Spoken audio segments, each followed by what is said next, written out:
হ্যাঁ, বা পরিপাকতন্ত্র, যে তন্ত্র দ্বারা ঘাসফড়িং কি করে, খাদ্য গ্রহণ করে, খাদ্য পরিপাক করে, খাদ্যসার শোষণ এবং অপাচ্য অংশ দেহ থেকে বহিষ্কার করে, তাকে বলা হয় পরিপাকতন্ত্র বা পৌষ্টিকতন্ত্র।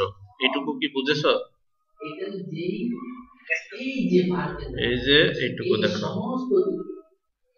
কি বললাম, যে তন্ত্র কি করে, এই যে এইটুকু, যে তন্ত্র মাধ্যমে কি করে ঘাসফড়িং খাদ্য গ্রহণ করে, গ্রহণকৃত খাদ্য পরিপাক করে, খাদ্যসার অর্থাৎ পরিপাকের পরে খাদ্যর যে মূল উপাদান, সেই মূল উপাদানটা শোষণ করে এবং অপ্রয়োজনীয় অংশ দেহের বাইরে থেকে, দেহ থেকে নিষ্কাশন করে দেয়, সেই তন্ত্রটাকেই বলা হচ্ছে পৌষ্টিকতন্ত্র বা পরিপাকতন্ত্র বা ডাইজেস্টিভ সিস্টেম।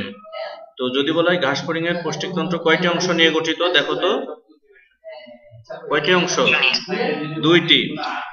আচ্ছা, একটা হচ্ছে পৌষ্টিক নালী আর আরেকটি হচ্ছে পৌষ্টিক গ্রন্থি। কি কি?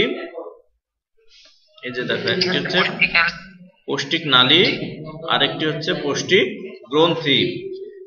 আচ্ছা, তো এখন আমরা দেখি পৌষ্টিক নালী কাকে বলে। এই যে এইটুকু দেখো, তাহলে যে নালী ঘাসফড়িং এর মুখছিদ্র থেকে শুরু করে, এই যে এইটা হচ্ছে মুখের ছিদ্র, এই যে কার্সরটা খেয়াল করো, এটা হচ্ছে মুখের ছিদ্র। তাহলে যেটা কি করছে, মুখের ছিদ্র হতে শুরু করে পায়ু ছিদ্র পর্যন্ত বিস্তৃত। এই যে এটা হচ্ছে পায়ু ছিদ্র, তাহলে মুখছিদ্র থেকে শুরু করে, আমি একটু ছোট করে দিই, দেখি জুম করে দিই, দেখো তাহলে যেটা হচ্ছে কি মুখছিদ্র থেকে শুরু করে, এই যে মুখের ছিদ্র, এই মুখের ছিদ্র থেকে শুরু করে পায়ু ছিদ্র পর্যন্ত বিস্তৃত লম্বা যে নালী দেখা যায়, আমরা সেই নালীটা কি বলবো, কি পৌষ্টিক নালী। এটুক বুঝছো? ওকে, লেখাগুলি কি দেখা যাচ্ছে?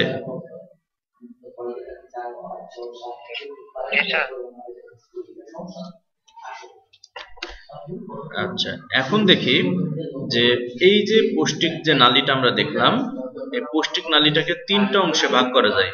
পৌষ্টিক নালীকে যদি বলা হয় কয়টি অংশে ভাগ করা যায়? তিনটি।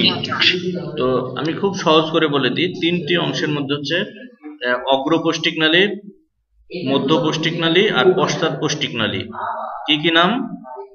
অগ্রপৌষ্টিক নালী, মধ্যপৌষ্টিক নালী আর হচ্ছে পশ্চাৎ পৌষ্টিক নালী। তো আমি কন্টেন্টটা তোমাদের দেখাই, একটু কন্টেন্টটা দেখলে বুঝবা।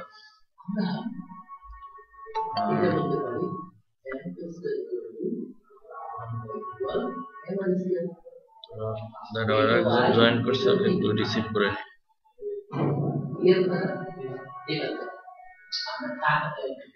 আচ্ছা, এইবার যেটা বলছিলাম দেখো,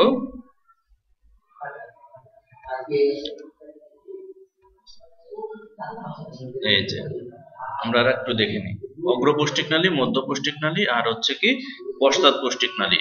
তাহলে ঘাসফড়িং এর পৌষ্টিক নালী যদি বলা হয় কেমন, সরু লম্বা নলের মতো, এবং এটি মুখের যে ছিদ্র, এই যে মুখের ছিদ্র, এই মুখের ছিদ্র থেকে পায়ু ছিদ্র পর্যন্ত বিস্তৃত। তো এখন দেখো যে পরিপাকতন্ত্রের যে দুইটা অংশ আমরা বললাম, কিন্তু পৌষ্টিক নালী, পৌষ্টিক গ্রন্থি। তো এই যে অগ্র যে পৌষ্টিক নালী, দেখো অগ্র পৌষ্টিক নালীর মধ্যে আবার কোন কোন অংশগুলি বিস্তৃত একটু দেখে নাও। ঠিক আছে, আচ্ছা এখানে একটা ভুল আছে, এটা বাদ যাবে। হ্যাঁ, তাহলে দেখো যে এখন যদি তোমাদের জিজ্ঞেস করা হয় পৌষ্টিক নালীর অংশগুলি কি কি, বলতে পারবা? অগ্র যে পৌষ্টিক নালী, অগ্র পৌষ্টিক নালী মুখছিদ্র থেকে গিজার্ড পর্যন্ত বিস্তৃত। তাহলে এই যে এই অংশটা হচ্ছে মুখের ছিদ্র, আমি তোমাকে দেখাই, এই যে এই অংশটা হচ্ছে মুখের ছিদ্র। তাহলে এই মুখের ছিদ্র থেকে শুরু করে এই যে গিজার্ড, এই গিজার্ড পর্যন্ত অংশটাকে বলা হচ্ছে অগ্রপৌষ্টিক নালী। আর অগ্রপৌষ্টিক নালীর পরের এই যে এই এখানে যেটা দেখানো হচ্ছে দেহের মধ্যখণ্ড বরাবর, মানে মধ্য যে উদর আছে, উদরের মাঝখানের যে অংশটা দেখা যাচ্ছে এটা হচ্ছে মধ্যপৌষ্টিক নালী। আর মধ্যপৌষ্টিক নালীর পরে যে অংশটা থাকছে একেবারে পায়ুছিদ্র পর্যন্ত বিস্তৃত সেটাকে বলা হচ্ছে পশ্চাৎপৌষ্টিক নালী। তো যদি বলা হয় যে অগ্রপৌষ্টিক নালী কোন কোন অংশগুলি নিয়ে গঠিত, দেখো মুখের ছিদ্র থাকবে, এই যে মুখের ছিদ্র থাকবে, মুখছিদ্রের পরে এই যে এই অংশটুকু দেখো এটা হচ্ছে কি গলবিল, গলবিলের পরে হচ্ছে অন্ননালী বা খাদ্যনালী, খাদ্যনালীর পরে হচ্ছে এই যে প্রসারিত চওড়া এই অংশটা হচ্ছে ক্রপ, আর ক্রপের পরে পেশিবহুল যে অংশটা আমরা দেখছি এখানে এই পেশিবহুল অংশটাকে বলা হচ্ছে গিজার্ড। তাহলে এই অংশগুলো নিয়েই হচ্ছে কি গঠিত হচ্ছে অগ্রপৌষ্টিক নালী। এইটুকু বুঝোনি কে বলো?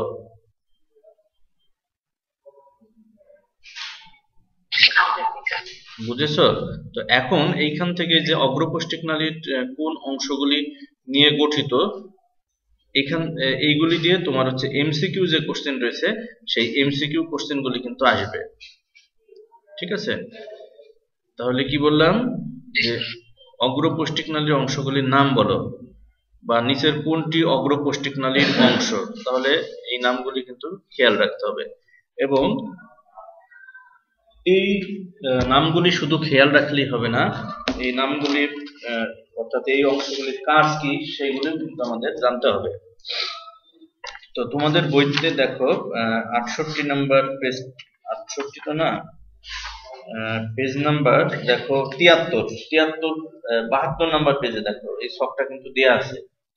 ঠিক আছে, আর 73 নাম্বার পেজে আমরা একটু দেখি, তোমরা একটু লক্ষ্য করো এখানে কি লিখছে, যে ঘাসফড়িং এর পৌষ্টিক নালী সরল প্রকৃতির এবং মুখছিদ্র থেকে পায়ুছিদ্র পর্যন্ত দেহের মধ্যরেখা বরাবর সোজা নালী হিসেবে এটা অবস্থিত। আর বর্ণনার সুবিধার জন্য পৌষ্টিক নালীকে 3টি অংশে ভাগ করা হয়েছে। কয়টি? 3টি আমরা বললাম, অগ্রপৌষ্টিক নালী, মধ্যপৌষ্টিক নালী আর পশ্চাৎপৌষ্টিক নালী। এরপর যদি বলা হয় অগ্রপৌষ্টিক নালী কোন কোন অংশ নিয়ে গঠিত, আমরা দেখতে পাচ্ছি অগ্রপৌষ্টিক নালী মুখছিদ্র, গলবিল, খাদ্যনালী, ক্রপ, গিজার্ড এই 5টা অংশ নিয়ে গঠিত। আর মধ্যপৌষ্টিক নালী যদি বলা হয় কি কি নিয়ে গঠিত, মধ্যপৌষ্টিক নালীর মধ্যে থাকবে পাকস্থলী আর হচ্ছে মালপিজিয়ান নালিকা। আর পশ্চাৎপৌষ্টিক নালীর মধ্যে থাকবে ইলিয়াম, কোলন এবং যেটা ইলিয়াম, কোলন, রেকটাম বা মলাশয় এবং পায়ুছিদ্র। তো এই অংশগুলির বিস্তারিত এখন আমরা একটু জানি। তো প্রথমে দেখো কি বলে মুখছিদ্র 73 নম্বর পেজে, এটি প্রাকমৌখিক প্রকোষ্ঠ বা সিবেরিয়াম নামক প্রকোষ্ঠের গোড়ায় অবস্থিত।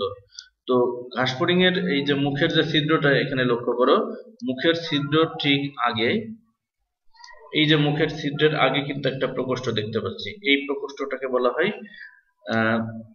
সিবেরিয়াম। এই জায়গাটার নাম কি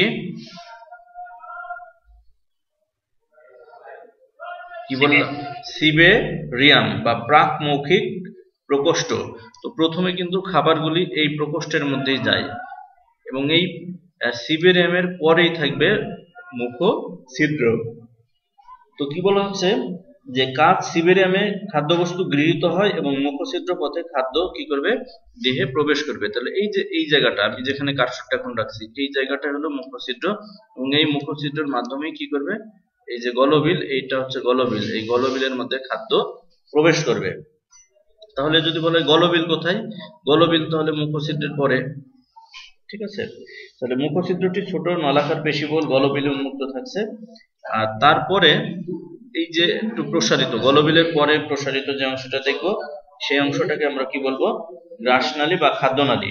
তাহলে গলবিলের পেছনে সরু সোজা নলাকার পাতলা প্রাচীর বিশিষ্ট যে নালীটা দেখছি সেই নালীটাই হলো কি খাদ্যনালী বা গ্রাসনালী। আর এই খাদ্যনালীর মাধ্যমেই খাবার কোথায় পৌঁছায়, এই যে এই প্রকোষ্ঠটাকে বলা হচ্ছে কি, আমরা দেখি পরের চিত্রে। তো বিভিন্ন অংশগুলি আমরা যদি দেখি ঘাসফড়িং এর, তাহলে অংশগুলি তোমরা লক্ষ্য করো। ঠিক আছে, তো চলো আলাদা আলাদা ভাবে এবার দেখি। অগ্রপৌষ্টিক নালীর অংশগুলি কিন্তু আমরা ইতিমধ্যে জানলাম। তো কি বললাম যে প্রথম যে অংশটা থাকবে এই যে খেয়াল করো মুখছিদ্র, এই মুখছিদ্রের পরে যে অংশটা দেখছি আমরা সেটাকে বলা হচ্ছে গলবিল। আর গলবিলের পরে যে নালীর মতো অংশটা আমরা দেখছি, এই যে এই নালীটাকে বলা হচ্ছে কি খাদ্য নালী বা অন্ন নালী বা গ্রাস নালী। এবং এই গ্রাস নালীর মধ্য দিয়ে খাবার কোথায় পৌঁছায়, যে ক্রপ লেখা দেখো, এই ক্রপের মধ্যে কি হয়, খাবারটা পৌঁছায় এবং ক্রপ কি হয়, সংকুচিত এবং প্রসারিত হয়। এবং সংকোচন ও প্রসারণের মাধ্যমে কি হয়, যে খাবারগুলি কি হয়, এই ক্রপের মধ্যে চূর্ণ বিচূর্ণ হয়।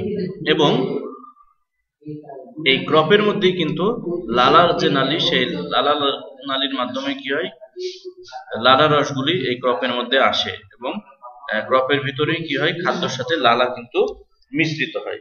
তো কি বললাম, যে গ্রাস নালী বা খাদ্য নালী 73 পেজ দেখো, গ্রাস নালী স্ফীত হয়ে মোচার মতো বা থলের মতো পাতলা প্রাচীর বিশিষ্ট কি করে, ক্রপ গঠন করে। তাহলে এই যে এই মোচার মতো বা থলের মতো যে অংশটা এখানে আমরা দেখছি, এই অংশটাকে বলা হচ্ছে ক্রপ। তো ক্রপের কাজটা কি দেখো, ক্রপে খাদ্য কিছু সময় বা অল্প সময়ের জন্য জমা থাকে এবং ক্রপের সংকোচনে খাদ্য চূর্ণ হয় এবং লালার এনজাইম পরিপাকের সূচনা ঘটায়।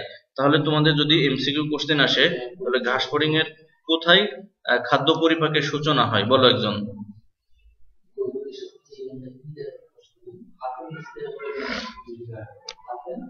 খাদ্য পরিপাকের সূচনা যদি বলা হয় কোথায় ঘটে, খাদ্য পরিপাকের সূচনা ঘটবে ক্রপে।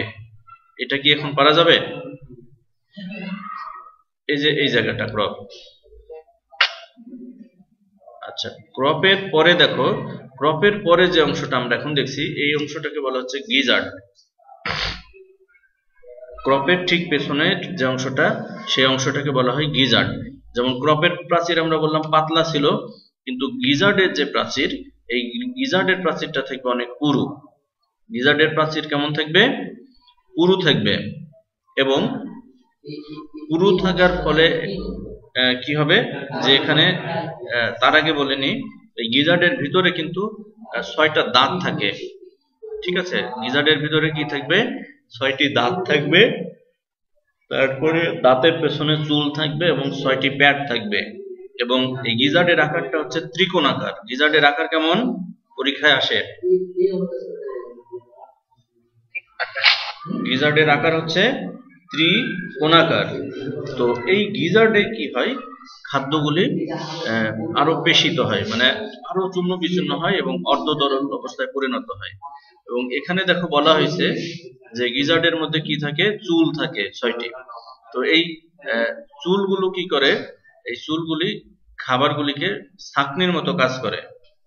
ঠিক আছে, তো তোমার বইতে দেখো লেখা গিজার্ড বা প্রোভেন্ট্রিকুলাস, এটি ক্রপের পরবর্তী ত্রিকোণাকার বেশ শক্ত পুরু প্রাচীর বিশিষ্ট এবং অন্তঃপ্রাচীরের কাইটিনময় 6টি দাঁত এবং 6টি অনুলম্ব ভাঁজ নিয়ে গঠিত।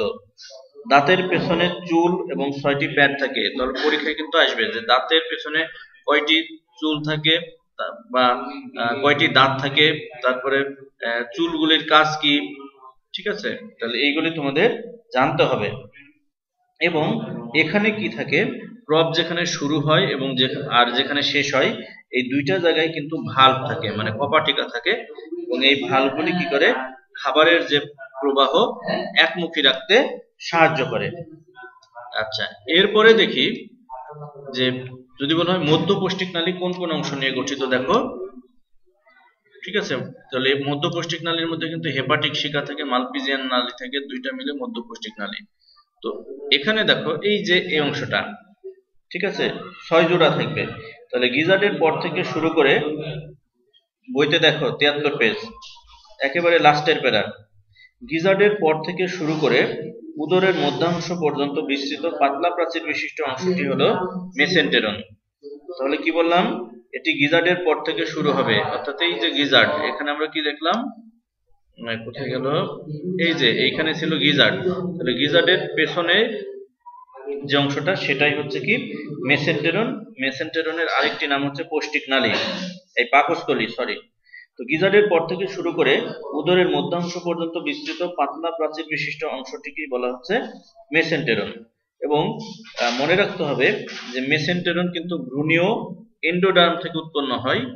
আমি আরেকটি তথ্য দিতে ভুলে গেছি, যে অগ্র যে পৌষ্টিক নালী, সেই অগ্র পৌষ্টিক নালী কিন্তু ভ্রূণীয় যে এক্টোডার্ম, সেখান থেকে তৈরি হয়। আমরা জানি ভ্রূণীয় স্তর থাকে ঘাসফড়িং এর ক্ষেত্রে তিনটি, অর্থাৎ ঘাসফড়িং হচ্ছে ত্রিস্তরী প্রাণী। তো ত্রিস্তরী প্রাণী হচ্ছে কারা? যাদের ভ্রূণ স্তর থাকে তিনটা। তো এই তিনটা স্তরের মধ্যে যেটা বাহিরে থাকে সেটাকে বলা হয় এক্টোডার্ম। তো অগ্রপৌষ্টিকনালী এবং পশ্চাৎ যে পৌষ্টিকনালী সেটা তৈরি হয় এক্টোডার্ম থেকে, আর মধ্য যে পৌষ্টিকনালী সেই মধ্য পৌষ্টিকনালী তৈরি হয় এন্ডোডার্ম থেকে। এটা মনে রাখতে হবে, এটা এমসিকিউ আসে। তো গিজার্ডের পর থেকে শুরু করে উদরের মধ্যাংশ পর্যন্ত বিস্তৃত পাতলা প্রাচীর বিশিষ্ট অংশটাকে বলা হচ্ছে মেসেন্টেরন, এবং এই মেসেন্টেরনটা ভ্রূণীয় যে এন্ডোডার্ম, অর্থাৎ ভ্রূণীয় যে ভিতরের স্তরটা যেটা এন্ডোডার্ম, সেখান থেকে তৈরি হবে। ঠিক আছে, এবং এখানে কি বলা হয়েছিল যে মেসেন্টেরনের অগ্র এবং পশ্চাৎ প্রান্তে কি থাকবে? স্ফিংটার থাকে, যে স্ফিংটারগুলো কিন্তু খাদ্যর যে প্রবাহ সেটা নিয়ন্ত্রণে সাহায্য করে। তো এই যে দেখো যে অগ্র এবং মধ্য পৌষ্টিকনালীর সংযোগ স্থলে কি থাকে? 6 জোড়া ফাঁপা মোচাকৃতির থলি থাকে, যেগুলিকে বলা হয় হেপাটিক শিকা। তোমার বইতে লেখা থাকতে পারে হেপাটিক শিকা, গ্যাস্ট্রিক শিকা, একই জিনিস। তো এই হেপাটিক শিকা বা গ্যাস্ট্রিক শিকা কি করে? খাদ্য পরিপাকের জন্য যে বিভিন্ন ধরনের পাচক রস দরকার বা এনজাইম দরকার, সেই এনজাইমগুলি কিন্তু এরা নিঃসরণে সাহায্য করে। আর মধ্য পৌষ্টিকনালীর শেষ প্রান্তে দেখো, যেখানে মধ্য পৌষ্টিকনালী কি হয়? শেষ হয়, আর পশ্চাৎ পৌষ্টিকনালী শুরু হয়, তার সংযোগ স্থলেও কিন্তু হলুদ বর্ণের কতগুলি সুতার মতো অংশ দেখা যায়, যেগুলিকে বলা হয় মালপিজিয়ান নালিকা। তো এই মালপিজিয়ান নালিকাগুলি কি করে? যে ঘাসফড়িং এর রেচন অঙ্গ হিসেবে কাজ করে। কি হিসেবে কাজ করে?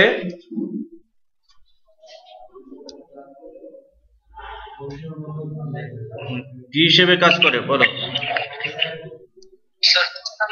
হ্যাঁ, রেচন অঙ্গের মাধ্যমে কি হয়?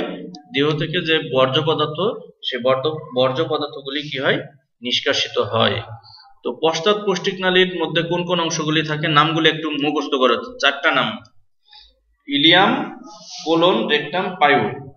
ঠিক আছে, প্রথমে ইলিয়াম, তারপরে কোলন, তারপরে রেকটাম, তারপরে পায়ু। এই 4টা নাম একটু পড়ো তো।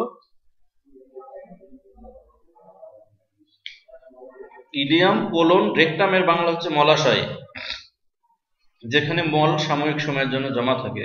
তাহলে যদি বলা হয় পশ্চাৎ পৌষ্টিকনালী কয়টি অংশ নিয়ে গঠিত? 4টা নাম একটু পড়ে নাও। হ্যাঁ, 4টা অংশ আমরা এখন দেখি। এই 4টা অংশ আমরা একটু দেখে নিই। তো এইটা দেখার আগে বইটা দেখে আর একবার। আচ্ছা, এইবার দেখো এই যে এই অংশটা কি বলছিলাম কি? মেসেন্টেরন। হ্যাঁ, তো মেসেন্টেরনের আরেকটি নাম আমরা কিন্তু বললাম যে পাকস্থলী। হ্যাঁ, তো এই পাকস্থলী বা মধ্য যে পৌষ্টিকনালী যেখানে শেষ হয় আর পশ্চাৎ পৌষ্টিকনালী যেখানে শুরু হয়, সেই সংযোগ স্থলে দেখো হলুদ বর্ণের সুতার মতো কতগুলি নালীর মতো অংশ দেখা যায়, যেগুলিকে বলা হয় কি? যেগুলিকে বলা হয় মালপিজিয়ান। হ্যাঁ, এবং এই মালপিজিয়ান নালিকাগুলি ঘাসফড়িং এর রেচন অঙ্গ হিসেবে কাজ করে। আচ্ছা, এরপরে আসলাম পশ্চাৎ পৌষ্টিকনালী। আমরা শুরুতে বললাম ইলিয়াম। তো পশ্চাৎ পৌষ্টিকনালীর প্রথম যে অংশটা, যেটা দেখো একটু প্রসারিত থলের মতো, পশ্চাৎ পৌষ্টিকনালীর প্রথম যে অংশটা যেটা প্রসারিত, অনেকটা বড় গহ্বরযুক্ত, সেই অংশটাকে বলা হচ্ছে কি? ইলিয়াম। কি বলা হয়? ইলিয়াম। হ্যাঁ, ইলিয়াম। আর ইলিয়ামে কি হয়? যে খাদ্যবস্তু অনেক অংশ কিন্তু এখানে শোষিত হয়।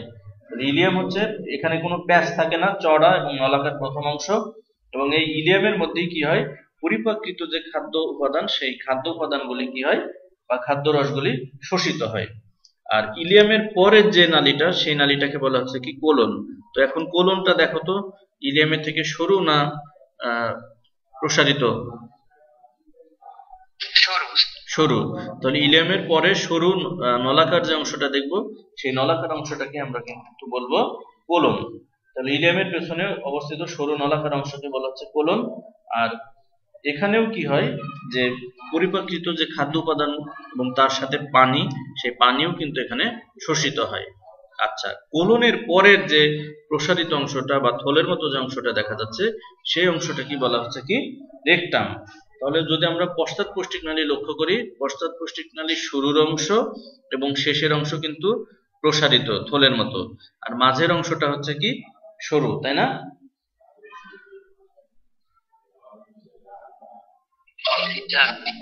ওকে, তাহলে কোলন আমরা জানলাম। এবার দেখো রেকটাম, এটি পৌষ্টিকনালীর সর্বশেষ স্থিত এবং পুরু প্রাচীরযুক্ত অংশ, এবং এর অন্তঃস্থ প্রাচীরে দেখো 6টি রেকটাল প্যাপিলা থাকে। আর এই যে মলাশয় বা রেকটামের কাজ হচ্ছে কি মল সাময়িক সময়ের জন্য জমা রাখা। এ কি করে, রেকটামের কাজ হচ্ছে মল সাময়িক সময়ের জন্য জমা রাখবে, আর মলের ভিতরে যে পানি, তারপরে খনিজ লবণ, অ্যামাইনো অ্যাসিড, সেইগুলি কিন্তু তারা শোষণ করে নেবে। আর সব শেষে দেখো পায়ুছিদ্র, এবং এই পায়ুছিদ্রের মাধ্যমে কি হয়, মল দেহের বাইরে নিষ্কাশিত হয়ে যায়। তো যেটুকু পড়ানো হলো এটুকু কি বোঝা গেছে? জি স্যার। হ্যাঁ, বলো। এখন আমরা পরের অংশটা যাব, যে ঘাসফড়িং এর পরিপাকতন্ত্রের আরো একটি গুরুত্বপূর্ণ অংশ ছিল কি পৌষ্টিক গ্রন্থি। দেখো, তো পৌষ্টিক গ্রন্থি বলতে ঘাসফড়িং এর যে কি বলে লালা গ্রন্থি রয়েছে, সেই লালা গ্রন্থিকেই কিন্তু বোঝানো হয়ে থাকে। ঘাসফড়িং এর পৌষ্টিক গ্রন্থি মানে হচ্ছে কি, যে প্রধানত লালা গ্রন্থিকেই বোঝানো হয়ে থাকে। তো লালা গ্রন্থিটা যদি তুমি লক্ষ্য করো, এটা কি বক্ষদেশীয় অঞ্চলে, নাকি উদরীয় অঞ্চলে, নাকি পশ্চাৎদেশীয় অঞ্চলে? তাহলে এই অঞ্চলের নাম কি? আমরা যখন পড়েছিলাম ওই এক্সটার্নাল মরফোলজি যখন পড়েছিলাম, তাহলে ঘাসফড়িং এর এই যে এই অংশটুকু, এখান থেকে শুরু করে এই অংশটুকু হচ্ছে বক্ষদেশীয় অঞ্চলে। তাহলে লালা গ্রন্থি কি বক্ষদেশীয় অঞ্চলে না উদরীয় অঞ্চলে, বলো? আচ্ছা, বক্ষদেশীয় অঞ্চলে যদি থাকে, তাহলে বক্ষদেশীয় অঞ্চলের কি এটা অঙ্কীয় দিকে না পৃষ্ঠীয় দিকে? পিঠের দিকে না বুকের দিকে, এবার বলো। হ্যাঁ, তাহলে যে বুকের দিকের সে অংশটাকে বলা হয় অঙ্কীয় দিক। তুমি পৃষ্ঠীয় বললে তো হবে না, ভুল হবে পৃষ্ঠীয় বললে। তাহলে এটা থাকবে কি অঙ্কীয় দিকে। এই যে ক্রপের কথা বললাম, সেই ক্রপের নিচে। তাহলে লালা গ্রন্থি যদি বলা হয় কোথায় অবস্থিত, ঘাসফড়িং এর বক্ষদেশে, ক্রপের ঠিক নিচে। এবং এই লালা গ্রন্থির সংখ্যা কয়টি? 2টি। লালা গ্রন্থির সংখ্যা কয়টি? 2টি। আচ্ছা, তো লালা গ্রন্থির কাজ আমরা নাম থেকেই জানি যে লালা গ্রন্থির কাজ হচ্ছে লালা নিঃসরণ করা। ঠিক আছে, লালা গ্রন্থির কাজ হচ্ছে লালা নিঃসরণ করা, এবং লালা কি করে খাদ্যকে পিচ্ছিল করে এবং পরিপাকে কি করে সাহায্য করে। এরপরে আমরা বলেছিলাম যে হেপাটিক শিকা। তো অগ্র এবং মধ্য পৌষ্টিকনালীর সংযোগ স্থলে 6 জোড়া কি থাকে, হেপাটিক শিকা। তো এই হেপাটিক শিকাগুলিও কিন্তু তোমার পৌষ্টিক গ্রন্থি হিসেবে কাজ করে, অর্থাৎ খাদ্য পরিপাকের জন্য বিভিন্ন উপাদান এরা কিন্তু এখান থেকে নিঃসরণ করে। ঠিক আছে, এছাড়াও দেখো মধ্য পৌষ্টিকনালীর অন্তঃপ্রাচীর এবং হেপাটিক শিকাও কি করে পৌষ্টিক গ্রন্থি হিসেবে কাজ করে। তাহলে মধ্য পৌষ্টিকনালীর কি করে অন্তঃপ্রাচীর এবং হেপাটিক শিকাও কি করে পৌষ্টিক গ্রন্থি হিসেবে কাজ করে। চলো পরেরটা দেখি, কিভাবে খাদ্য পরিপাক হয়। আচ্ছা, ঘাসফড়িং কি মাছ মাংস খায় নাকি লতা পাতা খায়? আচ্ছা, লতা পাতা খায়। তো পেজ নাম্বার 75 দেখো, খাদ্য হচ্ছে ঘাসফড়িং সম্পূর্ণ তৃণভোজী বা শাকাশী প্রাণী। ঘাস, শস্যদানা, লতা পাতা খেয়ে এরা কি করে জীবন ধারণ করে। এবং এদের খাবারে দেখো, এদের খাবারের মধ্যে শর্করা থাকতে পারে, আমিষ থাকতে পারে, স্নেহ জাতীয় সমস্ত উপাদানই কিন্তু থাকতে পারে। তো এখানে কি হচ্ছে, খাদ্য গ্রহণ কি করে, যে প্রথমে দেখো যে ঘাসফড়িং এর যে মুখোপাঙ্গ, তা শুধু চিবানোর কাজে ব্যবহৃত হয়। ঘাসফড়িং এর মুখোপাঙ্গ কি করে খাবার চিবানোর কাজে কি করে ব্যবহার করে। তারপরে কি বলছে, যে শস্যদানা, লতা পাতা খেয়ে এরা জীবন ধারণ করে এবং খাবারে শর্করা, আমিষ, স্নেহ জাতীয় সমস্ত উপাদানই কিন্তু থাকে। তো প্রথমে কি করে এই খাবারগুলি তারা যে কি বলে এটাকে ম্যান্ডিবল, ম্যান্ডিবল তারপরে ম্যাক্সিলার সাহায্যে খাদ্যগুলি কেটে চূর্ণ বিচূর্ণ করে। ঠিক আছে, চূর্ণ বিচূর্ণ করার পর তারপরে খাবারটা তারা ওই যে প্রাক মৌখিক যে ছিদ্র আমরা যেটাকে বললাম সিবেরিয়াম, সেই সিবেরিয়ামে তারা খাবারটা আনার পরে কি হয়, লালা গ্রন্থি থেকে কি হয়, এখানে লালা রস মিশ্রিত হয় এবং এই লালা রসের মধ্যে কি কি এনজাইম থাকে আমি একটু পরে দেখাবো। লালা রসের মধ্যে বিভিন্ন ধরনের এনজাইম থাকে। তো সেই এনজাইমগুলি হতে পারে অ্যামাইলেজ, হতে পারে কাইটিনেজ, হতে পারে সেলুলেজ। এইগুলি কি করে, যে শর্করা জাতীয় যে খাবারগুলি আছে সেই শর্করা জাতীয় খাদ্যগুলিকে আদ্র বিশ্লেষণ করে, মানে অল্প অল্প ভাবে ভেঙে ফেলে। তারপরে কি হয়, এখান থেকে এরপরে খাবারগুলি চলে যাবে কোথায়, ক্রপে। ঠিক আছে, এবং ক্রপ থেকে চলে যাবে গিজার্ডে। আমরা কিন্তু অলরেডি গিজার্ডের কথা বললাম। এবার গিজার্ডের ভিতরে আমরা কিন্তু বলেছিলাম যে দাঁত থাকে, আর গিজার্ডের প্রাচীরটা অনেক পুরু। সেখানে কি হয়, এইবার বিভিন্ন ধরনের এনজাইম আবার মিশ্রিত হয়ে খাদ্যগুলি ভেঙে চূর্ণ বিচূর্ণ এবং মানে তরল হয়ে যাবে। দেখো তাহলে প্রথমে একটু লক্ষ্য করো চিত্রটা, বড় আকারের খাবার দেখো, এগুলি যখন ক্রপের মধ্যে যাবে এবং ক্রপের পরে গিজার্ডের ভিতরে গিয়ে দেখো চূর্ণ বিচূর্ণ হয়ে যাবে এবং খাদ্যগুলি অর্ধতরল হয়ে যাবে। তো এই খাবারের সাথে মল্টেজ, অ্যামাইলেজ, ইনভার্টেজ এবং লাইপেজ নামক যে এনজাইমগুলি মিশ্রিত হবে। মিশ্রিত হওয়ার পর এরপরে কি হবে, এই খাদ্যটা তরল হয়ে যাবে। তরল খাবার কি হবে, এরপরে আমরা গিজার্ডের কথা বললাম, সেই গিজার্ডের ভিতরে কি হবে, ফিল্টার হবে, পরিশ্রুত হবে। পরিশ্রুত হওয়ার পর সব শেষে খাবারের যে মূল উপাদান, সেই মূল উপাদান ঘাসফড়িং এর যে দেহগহ্বর যেটাকে বলা হয় হিমোসিল, তো সেই হিমোসিলের মধ্যে চলে যাবে খাবারের মূল উপাদানটা। এবং হিমোসিলের মধ্যে ঘাসফড়িং এর রক্ত থাকে, যে রক্তকে বলা হয় হিমোলিম। সেই হিমোলিম্পের মাধ্যমে কি হবে, সমস্ত শরীরে এই খাদ্য উপাদানগুলি কি হবে, ছড়িয়ে পড়বে। মূলত এইভাবেই ঘাসফড়িং এর খাবারের যে পরিপাক, সেই খাবারের পরিপাক কিন্তু ঘটে থাকে। ঠিক আছে, এবং অজীর্ণ যে খাবারগুলি, সেই খাবারগুলি কোলনের ভিতর দিয়ে কোথায় যাবে, মলাশয়ে যাবে। এবং মলাশয়ে পৌঁছাবার আগেই কি হবে, কোলনের প্রাচীর থেকে আমরা বললাম যে পানি, খনিজ লবণ, তারপরে অ্যাসিড, জৈব আয়ন এগুলি শোষণ করে নেবে এবং সব শেষে মল কি হবে, পায়োছিদ্রের মাধ্যমে দেহের বাইরে নিষ্কাশিত হয়ে যাবে। তো এতক্ষণ যেটুকু পড়ানো হলো, কারো কোনো অসুবিধা আছে নাকি বলো? কোনো প্রবলেম আছে যেটুকু পড়ানো হলো তার মধ্যে?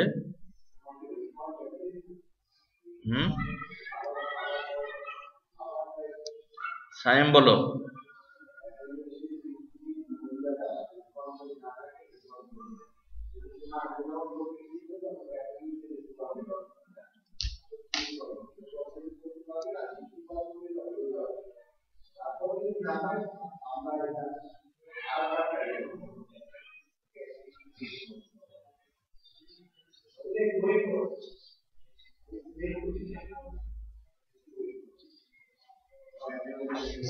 সায়েম বলো, কোনো প্রবলেম আছে?